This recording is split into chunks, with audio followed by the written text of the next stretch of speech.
What's up guys, my name is Andy.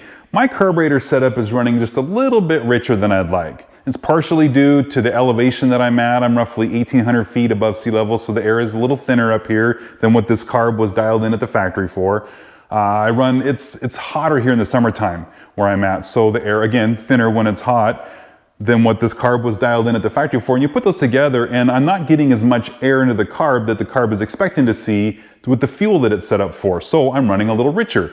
Great, we can fix that. What I'm gonna do is I'm gonna change the primary jet sizes. I'm actually gonna go down a couple of numbers just to lean this thing out. Now, if your setup is running rich and you need to lean it out, or it's lean and you need to richen it up by changing it, go up and down in numbers, the process is the same, but in my particular case, I need to lean it out just a little bit, so we're gonna go down a couple of numbers on the primary jets. One of the best ways to find out if you're running lean or rich is with an air fuel sensor, and I installed one of those a little while back in anticipation of tuning this carb and kind of dialing it in where I need to be. And I've been finding that when I'm driving around, I'm cruising around, not when wide open throttle, it's a little bit different setup, but when I'm just cruising around, I'm sitting at around high 11s to 12, and I'd like to be around 12.5 to 13 at cruise speed. So that's something that where, again, that tells me that I'm running in just a little bit rich with a little bit, lower number around, again, high 11s or so.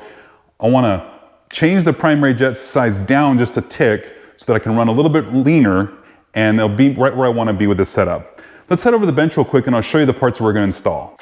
So what we want to use is a kit like this. It includes your metering block gaskets, more gaskets, you got your jet sizes, various sizes there, power valves, those pump nozzles.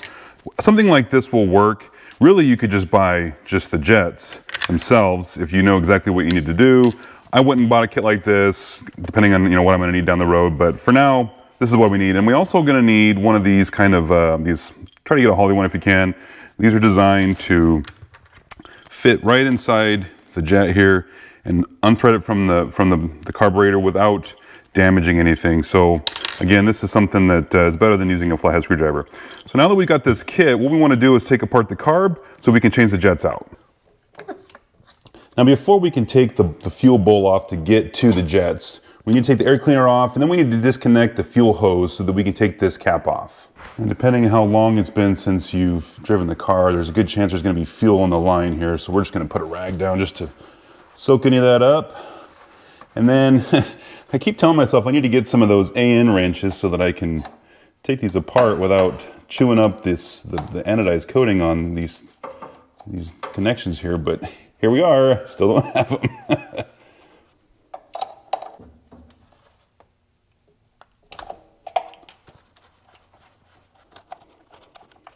Well, that wasn't so bad. Now we need to drain the fuel out of the fuel bowl, and we're gonna do that by taking one of these bolts out, and because I don't have a way to cap, we're just gonna use a cap from a paint can to capture the fuel that drains out of here. It's not gonna be that much.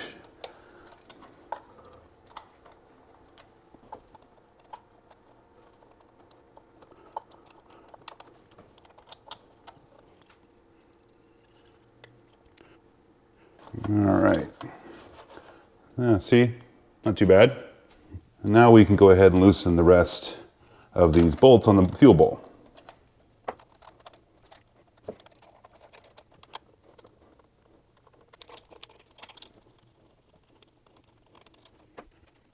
Now there's little tiny pins that are holding on. Nope, never mind. I was gonna use a hammer just to tap it so that it'll come off. But you're gonna be very careful we don't damage anything in here. And now that kit that I got, we have new gaskets, so that'll be great. We'll replace this guy. But we can get this out of the way because we don't need this part. What we need is in here. These are those little pins I was just talking about where I didn't want to reef on that fuel bowl because you might snap these off. But we're good. So now we want to take these jets out. We're going to use that Holley tool to take these two little guys out. I was doing all that talk about this Holley tool, but because my distributor is in the way, I can't get the tool in there. If you took the carburetor off, obviously you can get to it there, but gosh darn it, I was really hoping to use this. But let me get a short screwdriver.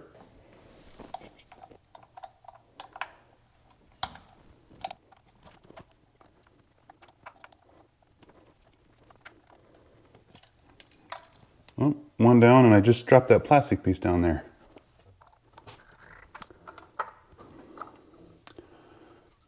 Well, never mind. I guess we'll just take this off and get to these a little easier. That'll work. I feel like an idiot. I should have just taken this off and brought it over here. Now I can use that Holley tool, so yay. All right, put this in here.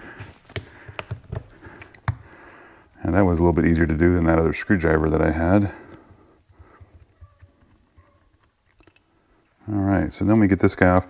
Now you take a look at them. So on my carb, these are 72s. I don't know if you guys can see that. That's kind of hard to read.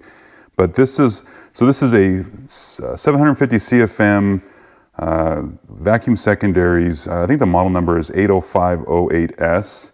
And so if anybody's curious what comes stock, it's 72s in these. And so like I was saying before, what I want to do is I want to go down 2 numbers. And Holley says that each size you go down, so these are 72s, here's 70. Each number size is roughly 3.5% less fuel. So if I went from a 72 to a 70, it's roughly 7% less fuel. And we'll just stick with round numbers for now. So I'm going to throw these guys in here, and then what I want to do is I want to put this back together and then go drive the car around, and I want to keep an eye on the air fuel meter and see if we're down closer to where I was wanting to be. Remember on that, I was showing you a little clip earlier where I was sitting around high 11s to 12 or so on the, when I'm just cruising around at about 45 miles an hour. So I want to see what these, again, 70, if this is going to be enough. If not, we can go down to the next size, and then we can retest. So this is actually really easy to take these apart and swap these out. Minimal tools, and then we can retest and go drive and see how it comes out. When you're tightening these down, you don't need to reef these in there. You don't need to, they're not going to be NASA tight. Just snug is all you need. We're not going to worry about the power valve. This is not for that video. We're not going to do anything with the idle mixture screws. We're just going to put these 2 jets in here, and we're not going to do the secondaries. On my particular car, because I have vacuum secondaries, there is no jets in the back. There's a metering plate thing that's, I think they say it's roughly equivalent to like a 76 jet. And you can swap out that plate for one of these guys. But I'm not going to worry about that right now. I'm just worrying about my primary jets, and that's what we're focusing on here. So let's put this back in the car and get it all buttoned up. I'm not going to replace this gasket. This one seems pretty good. It's still stuck on here pretty good. It doesn't look tore up or anything like that. And this carb isn't that old. So I'm going to go ahead and leave that. And again, see these little pins back here? This helps set that in place, and it should just fit right on there just like that. There we go. Now we can get the fuel bowl. Now I want to replace the gasket on this guy here, and you can see how it's torn. This is a good indicator it's time to replace that guy. And that kit that I have has new gaskets, which is fantastic. So we'll put one of these guys on here. And also what's nice is that the way these pins are oriented, there's only one way. I mean, you could put it this way or this way, but you can't put it upside down, it won't fit. So that's good. Also, we need to get that little plastic piece that I knocked down earlier. That needs to go in there first. And then if we put this gasket on here, those pins will hold everything in place. So that's good. And then we could put the bowl on and make sure that this lever is down underneath here. Put it on there like so. And then we'll thread in a couple of those bolts just to kind of hold everything in place, and we can tighten it down.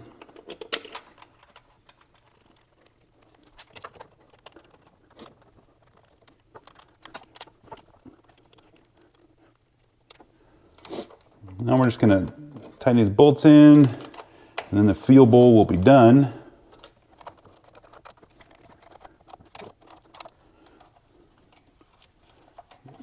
And now we need to reconnect our fuel line.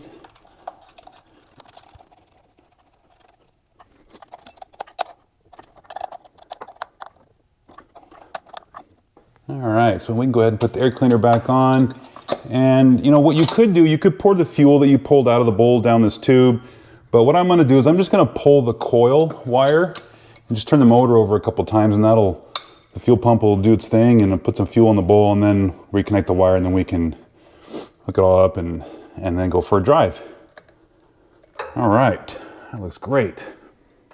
All right, now that we got a little fuel in the bowl,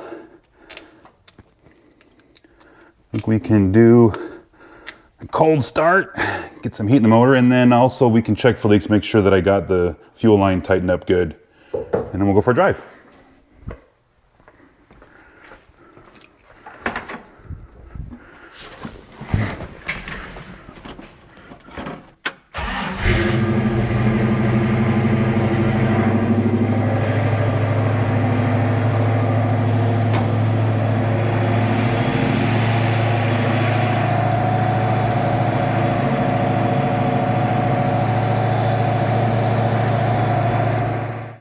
All right guys, now we got the car warmed up.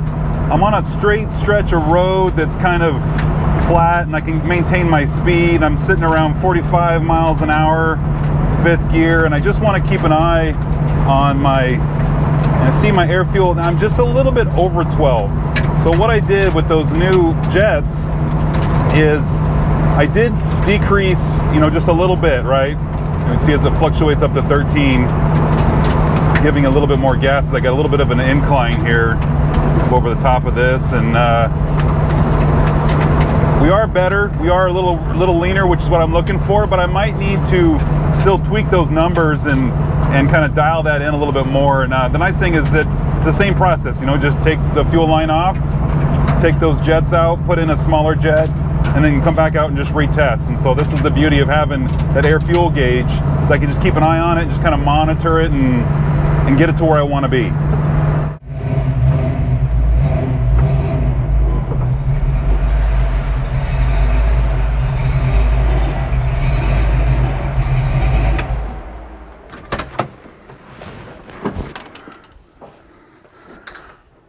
All right, another successful drive. So I was noticing that when I was getting on the throttle a little bit, when I was driving the car around, that I got into a little bit leaner condition than I would like. So that's something I'm gonna need to address. So that's the importance of having that air fuel gauge is if you're gonna make changes to the carb where you're messing with the fuel, you're gonna wanna know what those changes are and you're gonna wanna see the effects of those changes. So whether I go back up another number in the jets or whatever, I gotta dial that in, but the process is still the same as we're changing out those jets. That was the whole point, is to change those out, see what effect it has, and then we can dial it in from there and go from there. So, all right guys, that's it. If you like the video, give me a thumbs up, and if you subscribe, I appreciate it because it helps my channel out, and we'll see you in the next one.